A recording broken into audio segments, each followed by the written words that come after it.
You're listening to Feasting on the Divine with Trinka Polite, where we encourage you to feed your mind, body, and soul with divinely inspired words and divinely delicious foods while maintaining a fit lifestyle.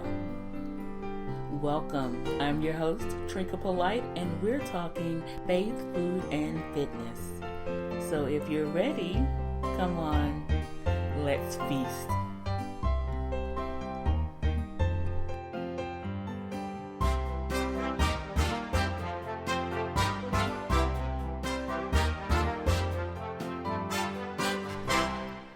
God bless you on this beautiful Sunday. I'm your host, Trinka Polite, and thank you so much for tuning in.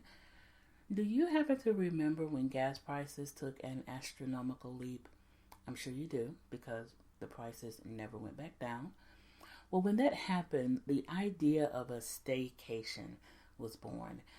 There was a mass marketing effort to encourage us to vacation right where we live, explore our cities, our regions, our states, or just good old USA, basically vacation right at home and do not leave the borders of our country. Keep American dollars in America. Well, actually it was last year. Last year, I decided to take 4 days off, which were to be a staycation for me because I was feeling disconnected, just really had lost my focus and just needed to be grounded.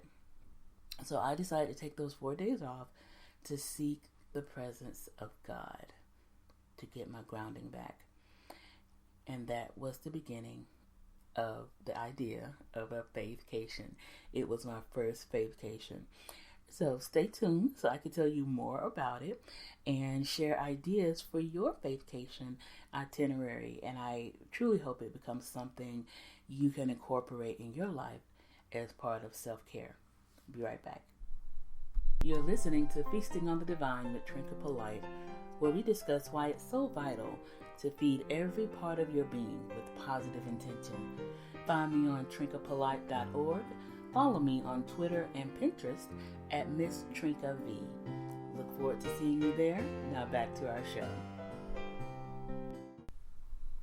Okay, so as I was sharing, I decided to take a faith-cation. I decided to stay home for 4 days to be in the presence of God and to seek Him, for some type of connection since I was feeling disconnected. I was feeling like I had lost my focus and just needed some grounding. So I tell you, my friends, these 4 days, after these 4 days, I felt refreshed. I did feel refocused and I was relaxed. It was a much needed faith-cation. Now, I thought of this word as I was writing about this. If someone else has used this term before, I'm not sure. But this is all about encouraging you to take a faith-cation.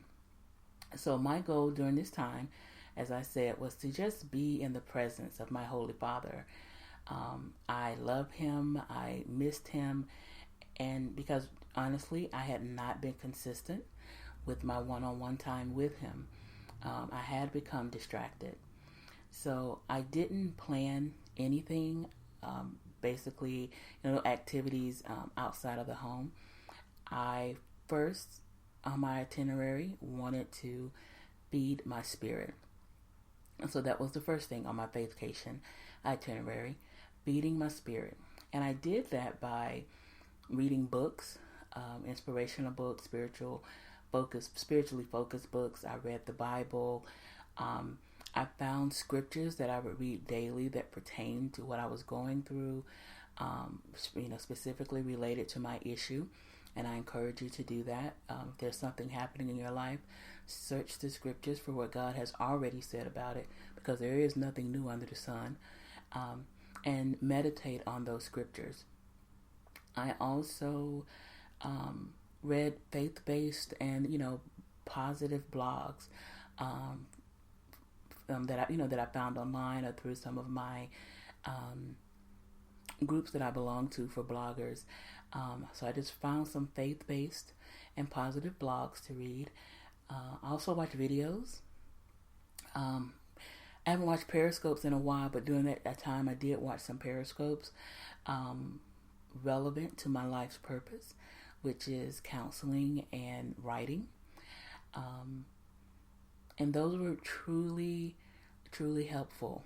For those of you who are new here, the focus of this, my podcast, is feasting on the divine, faith, food, and fitness, divinely inspired words, divinely delicious foods, while maintaining a fit lifestyle. So that was the first part of my Faith-cation, the first part of my itinerary, is making sure that I was feeding my spirit those 4 days with something inspirational and spiritually based.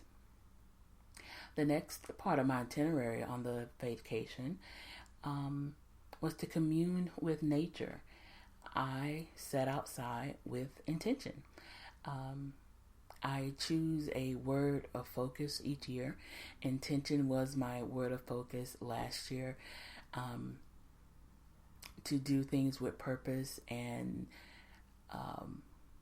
intention, really think about what I was doing. And so this year, my focus is take action. All those things that I was focused on last year, to take action this year to make them manifest in my life. So I sat outside with intention, communing with nature.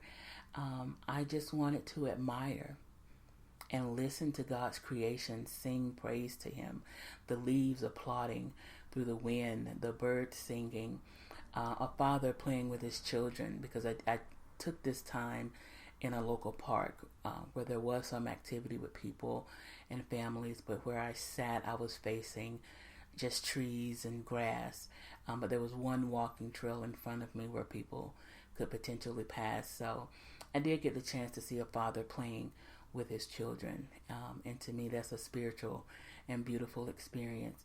I saw a woman walking with an older woman. I assumed that it was her mother, but it didn't necessarily have to be her mother, but they were walking together. And then each one of them greeted me. They said hello, they smiled. And to me, that's just like a welcome from God, because, we are different in a lot of ways, but as humans, we are, very much the same. We were created by God. So if we start seeing each other as godly creations, one of God's creations, took a moment to smile at me and to say hello. And I appreciated that. One of my favorite visitors while I was sitting outside communing with nature was a dog. He was out on his daily run with his human, and he actually ran up to me and sat at my feet like, oh, there's Trinka, like we knew each other. And his human was like, oh, I'm so sorry. I was like, oh, no, this is fine. I mean, he just sat there, and I put my hand, towards him, so that, he could greet me with a sniff. And he greeted me, he looked up at me, and then he took off running again. So communing with nature. We live in a world that's so busy, that's so technology heavy. And during this time, I wasn't on social media. In this time, like I said, we're so busy. Taking that time to commune with nature, just to get back to, the root, just the basics of who we are. We are a part of a bigger creation. And that's what communing with nature does for me. It just reminds me that we are part of something larger. So the second part of my itinerary was communing with nature. Another thing I made sure to do during this time off was to cook. I like to cook. If you're new here, I have been also on this fitness journey to live a more healthy life. I have not had the best relationship with food most of my life, and that led to obesity, and it led to some health issues. But I have a different relationship with food, and I'm 58 pounds down as of this month. And it's been a slow journey. I haven't been trying to diet because of course, when I diet, it didn't work. So 58 pounds down. And so on this Faith-cation, I also made sure to enjoy, again, divinely delicious food. And I like using divinely. And what that meant was cooking, God's amazing bounty of vegetables and meat. I didn't eat to get full, which I would do in the past, just eat and eat until I was like, oh, I'm stuffed. But I ate to enjoy each bite, to be fully present during my meals. I'm very conscious now not to participate in mindless eating. I noticed the smell of the food, how it felt in my mouth, and just feeling blessed, that I can eat and have food, because there are people in the world who are starving. There are people in the world who don't have enough to eat. And so enjoying your meals without distraction, really paying attention to what you're putting into your body during this Faith-cation, it's a beautiful thing. It's a beautiful thing. So again, first 3 parts of the itinerary: feed your spirit with things that are inspirational, spiritual, that are encouraging, uplifting. Commune with nature. Remember that you're part of a bigger creation. Enjoy your food. Be intentional and purposeful about what you eat. And so I hope you're enjoying this concept of Faith-cation. I was intentional. I was purposeful. I was intimately engaged, with our Heavenly Father and all the blessings He's provided for me. And all of those blessings include realizing I have shelter, realizing I have food, I have breath in my body. I could call and talk to my family members and hear their voices. Just think, we just really don't think about them. We just go through our busy days. But that is truly a blessing, to be able to call your mom or your grandma or your sister or your brother or your niece or your nephew, cousins, aunts. That's a blessing if you can still hear their voices, because some people can't. So I was intentional in letting him know that I was grateful for all the blessings, not just material things, all of the blessings that He's provided.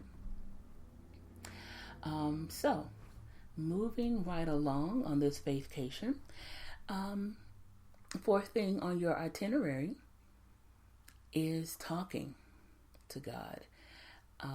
And I was talking to God just like I'm talking to you now, or it was a more formal conversation with Him, going down on my knees and praying. But I talked with Him. I talked with Him about everything. I talked with Him about, what happened the week before, what's happening today, what's going to happen next year, what happened yesterday, what happened 20 years ago, the questions I had about life, my past. I just talked to Him about everything. I asked questions about my assignments, because God has given me specific assignments in this life. And I asked Him questions about it. What do you want me to do? Why do you want me to do it? How do I do it? Am I on the right track? I asked Him questions about my purpose and my assignment here on earth. And I thanked Him. I thanked Him for prophetic words spoken over my life. I have been blessed to be connected with people who know God and have been called by God to speak prophetic words. And I thanked Him for those words that have been spoken over my life, and how do I take care of them and watch over them to fruition and manifestation. Because those prophetic words have been spoken over my life, I also confessed that I needed Him to prepare me to receive. God has a lot of wonderful things planned for all of us, and if you're like me, I want to be ready to receive what He has for me. So I asked Him, I told Him, I know you have this wonderful life plan for me, because He says in His word that He has a hope and a future plan for each of us. So God, prepare me to receive my harvest. Prepare me to receive what you have for me, so that I can be a good steward over what you bless me with. So I talked to Him about that. And because He's our Father and we are His children, and just if any of you are parents, just think about your your relationship or your role in your children's lives. I told him what I was scared of. I told him my fears. I told him my concerns. I talked to him about things I didn't understand. Remember, this is 4 days of just you and Heavenly Father just talking and telling him everything. And he wants to hear everything. He wants relationship with us. He cares for us. He created us to love us. So those fears, those concerns, things you don't understand, on your Faith-cation, get it out. Talk to him. Don't hold it in. He wants to help you. It's better to talk to him about it than maybe some people in your life. There was a time I had to talk to everybody else, then God. I talked to God first. And so if anyone comes to me, I can be able to know the fruit, know the tree by the fruit it bears. You know, if they're coming with something I didn't talk to God about, or it doesn't confirm what I asked God about, then you'll know. So using that Faith-cation to talk to him about the things you don't understand. And it's also a time to show your gratitude. I told God that I loved him so many times, and I told him that I was grateful that he is always available. We recently celebrated Holy Week and Resurrection Sunday, and when Jesus ascended to heaven, everything was finished, and we have total access to God. And so that's why you can have a Faith-cation. That's why you can spend 4 days with just being in his presence, 3 or a week or a day or whatever you decide the time period is. But you can talk to him every day. You can set aside time every day. My morning begins with conversations with God and reading his word. My night ends with conversations with God and reading his word. So just thanking him for always being available. So there was a period of gratitude. And it's also a time for confession. I confessed my sins. I admitted my shortcomings, and I surrendered those areas to him to correct me and strengthen me and teach me better ways. So the Faith-cation is also a time of confession, just bearing your soul to God so that he can deliver you and he can help you. And then the fifth thing, the end of each day of my Faith-cation, I listened. And I learned that from listening to my spiritual mentors and spiritual leaders that God has placed in my life. You have to listen. We talk and we ask God to do stuff for us, but do we listen to hear what he has to say? And do we also give back to him? Of course, he is not here in the human form, but you have people around you who are in need, and giving to the people in need is serving God. That's giving love. God is love. So if you see somebody in need, someone who needs encouragement, take a moment and give of your time to that person. And if you're like me, also hearing his voice, maybe that's an area where you need help with. Maybe with your fears and concerns, you need deliverance. Now, I love God. I love sharing the good news of God. But we are all gifted in certain areas. I'm not a spiritual teacher. I do have a spiritual teacher in my life. I do have ministers of the faith that God has led me to speak into my life. And I encourage you to find, who those people are for you. Those people for me, I will provide their information in the description for this podcast. God has led me to Zari Banks International Ministries. He's led me to Bishop McKissick at Bethel in Jacksonville, Florida. And he's also led me to Pastor Jenkins out of Maryland, the First Baptist Church of Glen Arden. Those three ministries have really blessed me and helped me in the areas that I needed to grow and be delivered from. But like I said, you define who works for you, but I'm always happy to share what has blessed me. And so I will provide their information in case you want to check them out. Well, I hope that all or some part of this, some part of what I've shared today has blessed you. And if you decide to take a faith-cation, I'd love to hear about it. I'd love to hear about your experience. So please comment below if you do, or write me. And my contact information, my email address is actually contact@trinkapolite.org. You can also go to my website, which is trinkapolite.org, and go to the contact section. Thank you so much for being here, for listening. I would love to hear your feedback. Be blessed, and I will be back in May with more on feasting on the divine. Have a blessed day.